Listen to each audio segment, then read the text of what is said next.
All right, so I would like to address weightlifting in the United States.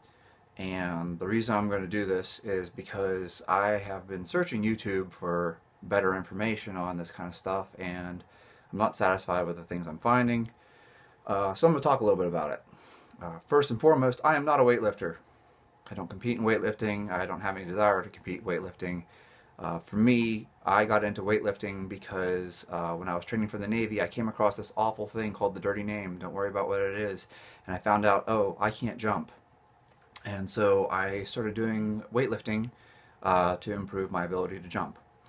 So I'm not a weightlifter, but I have done quite a bit of weightlifting. So take that with a grain of salt. I'm not going to talk about competing or how to choose your lifts or making weight classes. What I am going to talk about, and I'm going to start this also by saying I'm not talking about all weight lifters, by no means all, just a common mistake that I see across the community, and especially with people coming from CrossFit that are getting into weightlifting instead. Uh, Look, let's just get to the point. You're not strong enough. Like, that's really the problem. And I see this on social media because I watch the different US weightlifters and people that have even social media where they are promoting themselves as weightlifting coaches.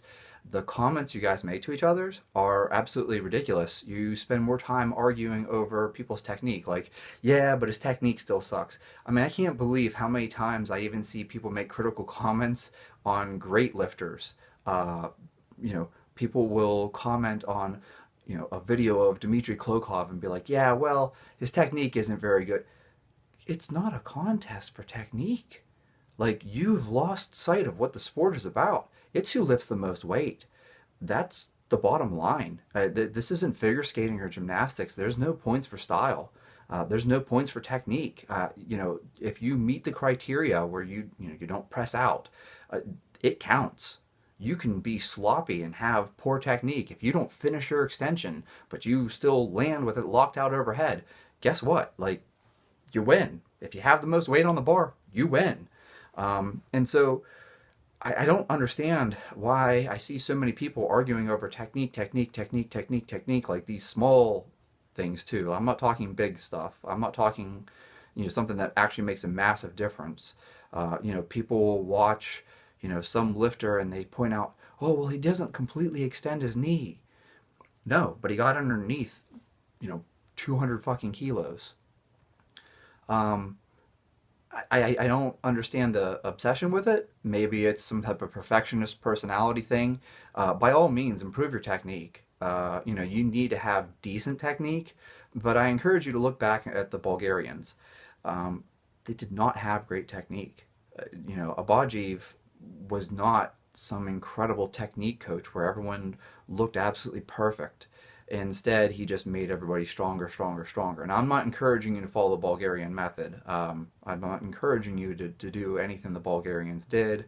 Obviously there was a lot of drug use within that organization, and so that's obviously a confounding variable there. However, the takeaway though is that they were constantly just focused on getting stronger. They weren't constantly focused on how do I make my technique better? How do I make my technique better?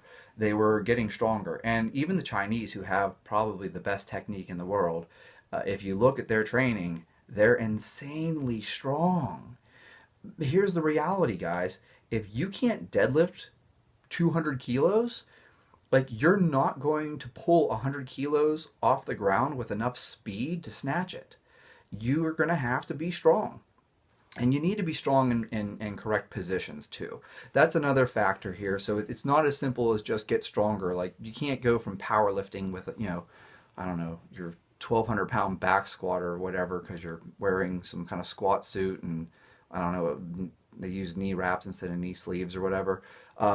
That's not going to translate into, catching a clean. It's a totally different battle here. Your back squat ability to low bar back squat is not going to directly transfer to your ability to recover from a clean. However, if you have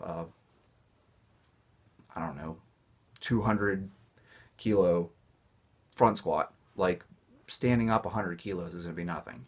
Like it's not going to be hard for you. That'll be a routine clean. Um, it's a warm up weight. So, you're not going to be able to clean just a significant amount of weight unless you have a significant amount of strength for different positions. Imagine, like, look at the snatch.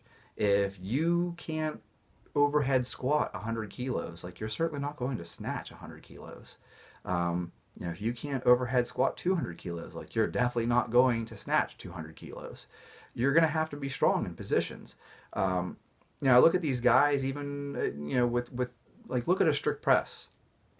If you can't strict press 100 kilos, like, you're not going to clean and jerk, 120, 130 kilos. Like, it's just not going to happen. You don't have the strength to even, express it explosively. So the big thing I'd like to point out here is stop bickering online and attacking each other on social media about technique, technique, technique. The bottom line is that most, not all, because there are certainly some very, very strong weightlifters in the United States. I'm not by any means saying all. But for a very large majority, and especially the people that are coming into weightlifting from CrossFit, your priority number one should be getting your strength up. By all means, continue working on technique. I'm not saying technique isn't important. Technique is important, but whenever you only have like 150 kilo back squat, like, you really need to get that up, way up. And that's all there is to it. And that's what I discovered for myself. Okay, I'm not a weightlifter. I don't compete in weightlifting. All right, I never will. I got into weightlifting and I was doing pretty well. In fact, I actually even thought about competing in weightlifting for a while there. I think I weighed about 65 kilos when I first started, and within about 3 months, I was already snatching 100. But I got hit by a drunk driver, and I've never ever recovered from the injuries that I suffered. I probably never will. And so, that's a huge limiting factor in my mobility and my ability to get into the positions required for weightlifting. Hence why I will never compete in weightlifting. But for those of you who do, you should be prioritizing strength. It's great. I do hang snatches and I do these drills with, these complexes where I do a high pull followed by, a power snatch followed by, I don't know, a hang snatch where now you catch and then you do your overhead squat. That's great. That's great. The thing is like, you're not doing the things that are going to lead to the fastest progress. And so you'd probably better served, lifting really heavy weights for 1 rep at a time. That's just the way that strength is developed. If you want to be good at doing 1 rep, which is what the sport is, you're going to have to practice doing 1 rep with a very heavy weight. Feel free to disagree. Feel free to make hateful comments down below. But I don't think you're going to find any situation where someone with, a 200 kilo front squat also cleans 200 kilos. It just doesn't happen. You're going to have to be stronger in other positions. Like, you're going to have a big front squat before you can have a big clean. It's just the way it's going to be. So that's my take on it. There you have it.